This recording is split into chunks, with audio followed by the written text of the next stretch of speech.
नमस्कार, आपका बहुत-बहुत स्वागत है हमारे चैनल द फार्मा कोर्स 2.0 पे। तो आज के लेक्चर में हम पढ़ने वाले हैं फार्मेसी लॉ एंड एथिक्स का चैप्टर नंबर 8, जो कि है food safety and standard authority of India act and rules, जिसको हम फसाई बोलते हैं शॉर्ट में।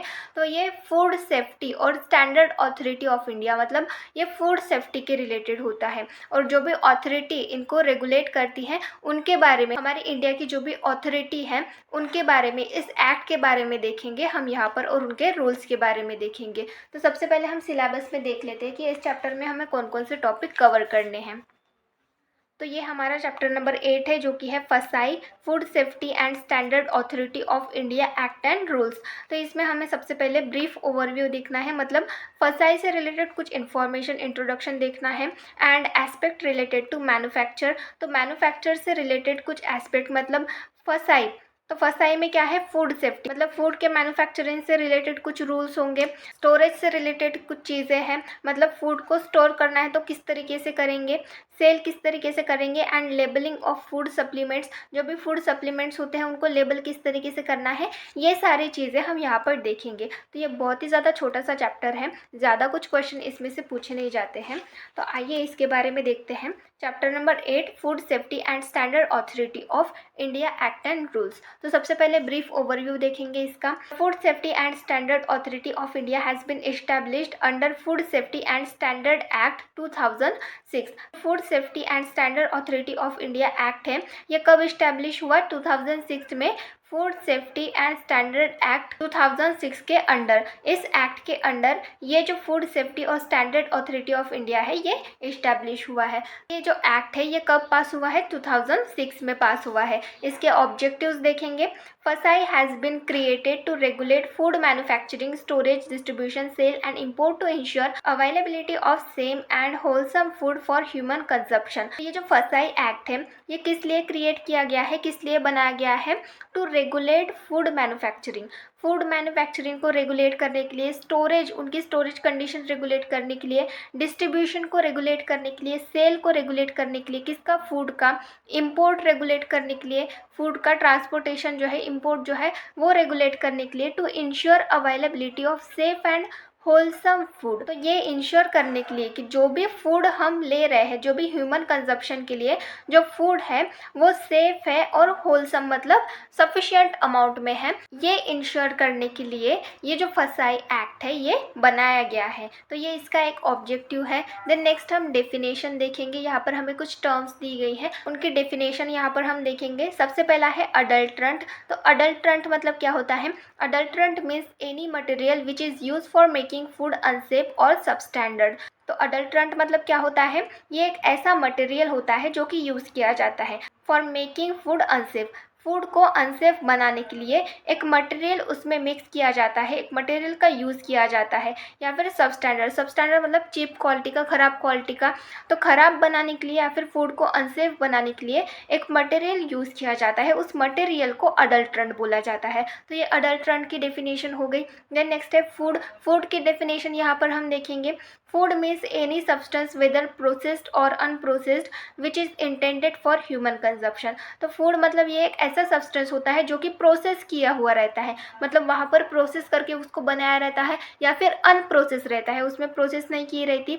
तो ऐसा एक सब्सटेंस होता है जो कि ह्यूमन कंजप्शन के लिए यूज़ किया जाता है। तो इस तरीके से ये जो सब्सटेंस होता है इसको हम बोलते हैं फूड। देन नेक्स्ट है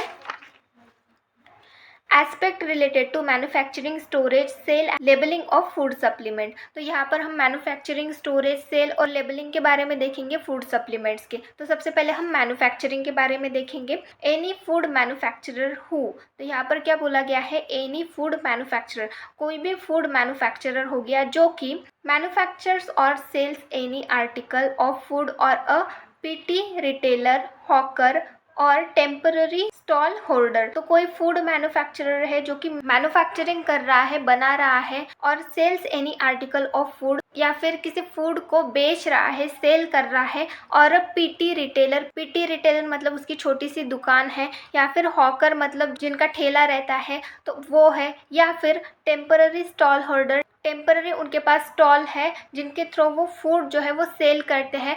तो इनको हम बोलते हैं manufacturer, food manufacturer. Then next है other such industries rating food business with annual turnover not exceeding 12 lakh and whose. तो ऐसे कुछ इंडस्ट्रीज़ होते हैं जो कि फूड बिजनेस से रिलेटेड होते हैं और उनका जो एनुअल टर्नओवर होता है वो 12 लाख से ज़्यादा नहीं होता है, और हुज मतलब उनका production capacity of food does not exceed 100 kg पर लीटर पर डे। और मतलब उनकी जो प्रोडक्शन कैपेसिटी है फूड की वो 100 kg पर लीटर से ज़्यादा नहीं होनी चाहिए पर डे की, हर दिन की। और प्रोक्योरमेंट और हैंडलिंग और collection of milk is up to 500 litre per day. अगर मिल्क से रिलेटेड है तो जो भी प्रोक्योरमेंट है, हैंडलिंग है या फिर कलेक्शन है वो 500 लीटर पर डे इतना होना चाहिए। तो इस तरीके से ये मैन्युफैक्चरिंग के कुछ रूल्स होते हैं। तो इस तरीके से जो भी फूड सेल करते हैं या फिर मैन्युफैक्चर करते हैं उनके रिगार्डिंग ये कुछ रूल्स है, ये कुछ बातें हैं। जैसे कि मैन्युफैक्चर कर रहा है कोई या फिर फूड को सेल कर रहा है तो उसको मैन्युफैक्चरर बोला जाएगा, फूड मैन्युफैक्चरर बोला जाएगा।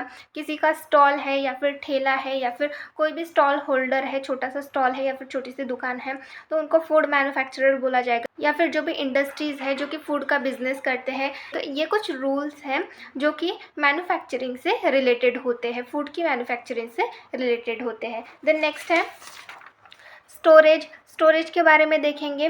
This regulation contains 3 clause that specify the limits in various food. तो ये जो रेगुलेशन होते हैं स्टोरेज के रिलेटेड, जो भी रेगुलेशन होते हैं वो 3 क्लॉज इसमें इंक्लूड होते हैं जो कि बहुत सारे फूड की लिमिट जो है वो स्पेसिफाई करते हैं। तो सबसे पहला है मेटल कंटामिनेंट्स। मेटल कंटामिनेंट्स मतलब क्या होता है, this regulation prescribe the limits for heavy metals and metal contaminants for various foods. तो मेटल कंटामिनेंट्स मतलब क्या होता है कि जैसे कोई फूड हो गया तो वो मेटल के साथ रिएक्ट होके फिर जो भी मेटल का कंटेंट होता है वो उस फूड में मिक्स हो जाता है। तो ऐसा कंटामिनेशन नहीं होना चाहिए, वो टॉक्सिसिटी प्रोड्यूस करता है। तो ये जो क्लॉज है ये मेटल कंटामिनेंट्स का, इसमें मेटल से बने हुए जो भी स्टोरेज बॉक्सेस होते हैं या फिर जो भी फूड रखने के लिए सामान होता है जो कि मेटल से बना हुआ होता है, तो वो किस मेटल से बना हुआ रहना चाहिए, किस तरीके से बना हुआ रहना चाहिए, ये सारी चीज़ें इसमें दी रहती है। This regulation prescribe the limit for heavy metal. तो हेवी मेटल की लिमिट यहाँ पर दी गई रहती है अलग अलग फूड के लिए। देन नेक्स्ट है crop contaminants and naturally occurring toxins. Crop contaminants and naturally occurring toxins मतलब तो कोई फूड है, जो फूड हम बना रहे हैं वो सबसे पहले हमने लगाया है अपने खेत में। तो खेत में जब हमने लगाया है तो उस टाइम पे हमने कुछ में दवाई वगैरह दी होंगी, तो उस टाइम पे वो जो दवाई दी है तो उसके बाद दवाई देने के बाद कुछ दिनों के बाद हमने वो तोड़ा तो उसके बाद उसके ऊपर जो केमिकल है वो रहता है, तो उसी को क्रॉप कंटामिनेंट्स बोलते हैं। तो वो जो फूड है उस पर केमिकल जो है वो चिपका हुआ रहता है तो उसकी वजह से टॉक्सिसिटी प्रोड्यूस हो सकती है। तो ये हो गया क्रॉप कंटामिनेंट्स। और नेचुरली ऑकरिंग टॉक्सिन्स, तो नेचुरली भी कुछ टॉक्सिन्स जो है वो ऑकर होते हैं, नेचुरली वो प्रोड्यूस होते हैं।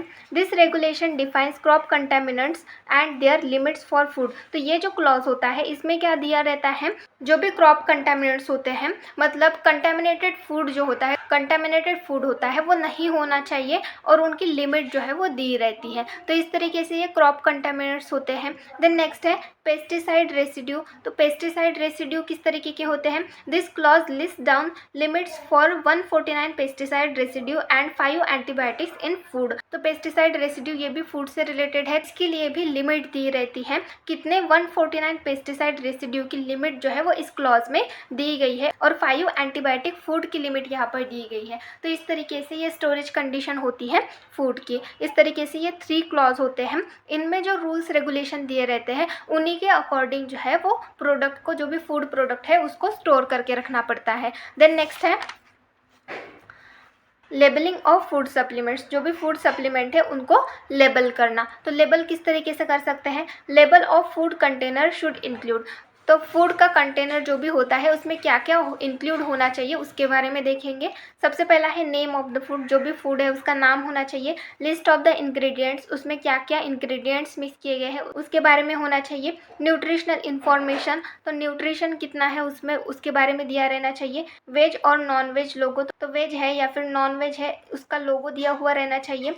Name and complete address of manufacturer, तो जो भी मैन्युफैक्चरर है उसका नाम और कंप्लीट एड्रेस वहाँ पर दिया रहना चाहिए। मैन्युफैक्चरिंग एंड एक्सपायरी डेट, तो मैन्युफैक्चर कब किया गया है, एक्सपायरी डेट क्या है उसकी, वो वहाँ पर रहनी चाहिए। एंड इंस्ट्रक्शन फॉर यूज़ किस तरीके से करना है, इसके रिलेटेड इंस्ट्रक्शन वहाँ पर दिए रहने चाहिए। तो इस तरीके से ये लेबलिंग इन्फॉर्मेशन होती है, ये जो सारी चीज़ें हैं ये लेबल में इंक्लूड रहनी चाहिए। तो इस तरीके से ये फसाई एक्ट होता है, food safety and standard authority, ये एक्ट है। इस तरीके से यहाँ पर रूल्स रेगुलेशंस बनाए गए हैं। तो यहाँ पर हमने ये पूरा चैप्टर कंप्लीट कर लिया है। बहुत ज़्यादा बड़ा चैप्टर नहीं है, छोटा सा ही चैप्टर है और ज़्यादा क्वेश्चंस भी यहाँ से पूछे नहीं जाते। तो इस तरीके से ये चैप्टर हो गया food safety and standard authority of India. तो नेक्स्ट लेक्चर में नेक्स्ट चैप्टर स्टार्ट करेंगे। Thank you.